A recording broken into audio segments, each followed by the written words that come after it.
At the start of the movie, I'm introduced as Maggie, a young woman living in the United States.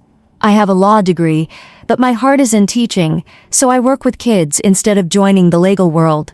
Money becomes tight though, so I decide to try for a job at my dad's law firm. I go to the interview, but I don't expect much to come from it.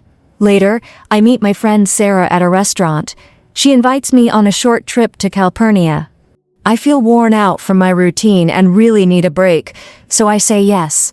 When I get home, my mom is completely supportive. She thinks the trip will help me relax and find some happiness again. My dad, however, strongly disagrees.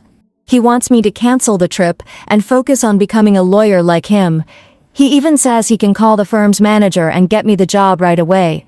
I refuse to let him interfere, telling him I want to earn the position myself. After some discussion, my mom convinces him to let me go on the trip to Europe while we wait for the results. While I'm living my own life, another part of the story takes place far away in the small kingdom of Calpurnia in southern Europe. Prince Adrien is preparing for his coronation, getting ready to take his late father's place as king. He goes over the ceremony plans with his assistant, Felix. During breakfast with his mother, Queen Patricia, they talk about the coronation events. She scolds him for acting too freely, like slipping out of the palace and staying out late, saying a future king needs to behave better. Adrien wants the regular people of Calpurnia to be part of the celebration, but the queen disagrees, insisting that such things break royal tradition. Meanwhile, Sarah and I finally arrive in Calpurnia for our vacation, still unaware of the royal family or what is happening in the palace. When Sarah and I arrive in Calpurnia, we walk through the town square, taking in the beautiful streets and old buildings. We stop at a fountain and Sarah tosses in a coin to make a wish. She asks me to join a tour group with her, but I feel like exploring on my own for a while. I promise to meet her back at the hotel in time for dinner. As I wander through the area, a strong gust of wind blows my hat off. It rolls right into the street, and a man on a motorcycle rides over it without even slowing down. I feel annoyed, thinking he didn't care at all. The man came back, grabbed my hat, and drove away. Soon after, the same man showed up again, holding my hat. It's surprisingly clean, and he hands it to me as if nothing happened. He also returns a watch he accidentally picked up, which confuses me even more. I ask him how he managed to clean the hat so quickly, and he answers with a sarcastic smile, saying he used magic. His attitude catches me off guard, and I can't quite decide if I'm irritated or curious. In the end, the man and I settle our brief argument. Before leaving, he asks me to meet him by the fountain later that evening. I'm surprised, but I don't give him an answer right away.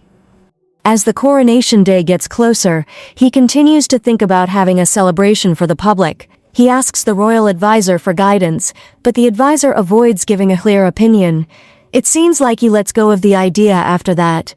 When I return to the hotel, I tell Sarah everything that happened.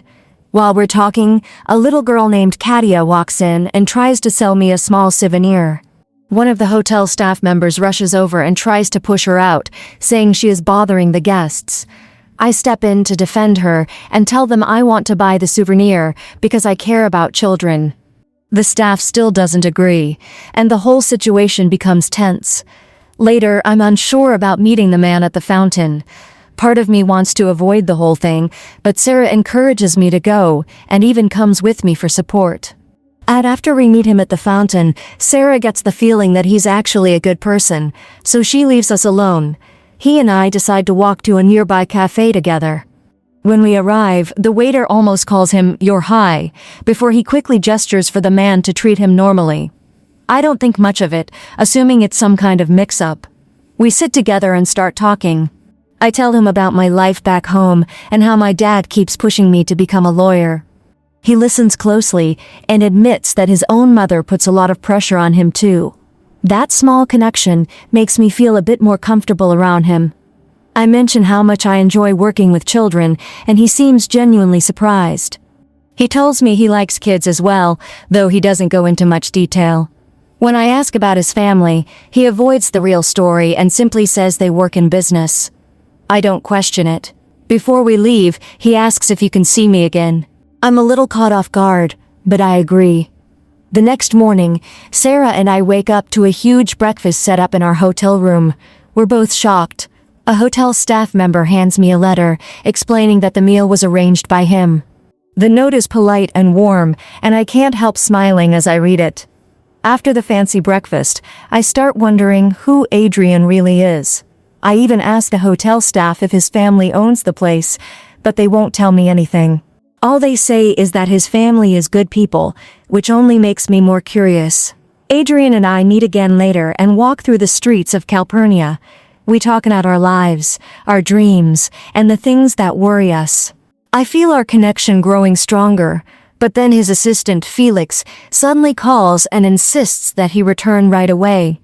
Adrien apologizes and leaves in a hurry, and I'm left confused. The next day, Sarah and I visit a museum. While looking around, we see a display with photos of the royal family, and there he is, Adrien, the man I've been spending time with. He's the Prince of Calpurnia. When we get back to the hotel, I search his name online. I find an article calling him a troublemaker who hides his identity and often misleads women by pretending to be a regular guy. Reading that makes me feel worried and unsure about everything. Later, when we meet again, I tell him directly that I know who he is, and I'm upset that he hid it from me. He looks surprised and tries to calm me down, but I'm too frustrated to listen at first. I feel like he lied to me and it hurts. He tries to explain that he only wanted me to get to know him as a normal person, not as a royal. But I still feel doubtful and accuse him of being the kind of man the articles described, a person who misleads women. Adrien insists the rumors aren't true and that the stories about him are exaggerated. Then he asks me to come with him to a private place where some children live. I agree, even though I'm still unsure. When we arrive, Adrien introduces me to Felix and asks me to wait while he plays volleyball with the kids. Watching him interact with them makes me curious. While we wait, Felix tells me something I wasn't expecting. Adrien created a foundation to help children in need. No one knows about it, not even the royal family. As Felix talks, I start to understand that Adrien spends most of his time helping these kids and that the article I read was completely misleading. That's when I meet Katie again, the little girl from the hotel. She tells me she lives in the institution Adrien founded. We sit and talk for a while, and everything starts to make sense. I notice that Katie struggles to connect with the other children, so I encourage her gently. Slowly, she gains confidence and finally steps onto the stage to sing. Seeing her courage makes me feel happy, and I realize Adrien notices it too. Later, he tells me that he respects me more because of how I helped Katia. Adrien invites me to have dinner with him at the royal palace. He says he wants me to see what his life is really like. At the same time, I don't know that Queen Patricia has learned about our growing friendship. She orders her guards to watch me and learn more about who I am. I hesitate for a moment, unsure if I should go, but eventually I accept the invitation. When I arrive at the palace, Adrien greets me warmly and introduces me to his mother. During dinner, I notice that some of the royal family members seem unhappy with my presence. The tension becomes even clearer when I politely share my opinion about Adrien's idea of involving the public and changing some royal traditions. After dinner, Queen Patricia pulls Adrien aside and tells him to end things with me. He looks at her firmly and says he won't. He tells her that he loves me and wants to be with me, no matter what. Later, he comes to the hotel and asks me to go outside with him. As we walk together, we share how we feel and confess our love for each other. It feels private and magical, but little do we know, a journalist secretly takes our picture. The next morning, I wake up to see our photos on the front pages of newspapers. The news spreads quickly and people are shocked. Queen Patricia is furious and starts making plans to interfere with our relationship. Sarah and I decide it's safer to leave the hotel for a while, but when we try, we find reporters waiting outside asking questions. We hurry back to our room to avoid them. Later, my father calls. He has heard about my relationship with Adrien and insists that I come home immediately. I feel overwhelmed by everything that has happened. As I sit in the hotel lobby, I notice Adrien waiting for me. He asks if I will spend a few days with him in Paris. My heart wants to say yes, but I know I can't, so I politely decline. The next day, while Sarah and I are getting ready to leave, I get a call from a law firm back in the United States. They offer me the job I've been hoping for, and I need to return immediately. Suddenly, everything feels real. I have a new opportunity, but leaving the kingdom and Adrien behind makes me feel torn. I struggle with the choice between love and career. After thinking long and hard, I decide to follow my legal path. Saying goodbye to Adrien breaks both our hearts, and he doesn't try to stop me. Before I go back home to my country, I decide to visit the royal palace one last time, not for Adrien, but to learn more about the foundation he created for children. Speaking with Queen Patricia, I discover that she finally realizes the truth. Adrien isn't just a charming young man, he dedicates himself to helping children through his foundation. Seeing this side of him makes me respect him even more. Moved by what I shared about Adrien's foundation, Queen Patricia begins to regret her past behavior. She asks Felix to take her to visit the children's foundation. Watching the children laugh and play, and seeing how genuinely Adrien cares for each of them, gives her a new understanding of him. She begins to see that her son's heart is kind, and that his actions are guided by more than royal duty or appearances. This experience changes her perspective, and she finally agrees to allow the public to attend Adrien's coronation celebration, breaking with tradition for the first time. As I pack my bags to return home, the hotel staff delivers an elegant invitation to Adrien's coronation.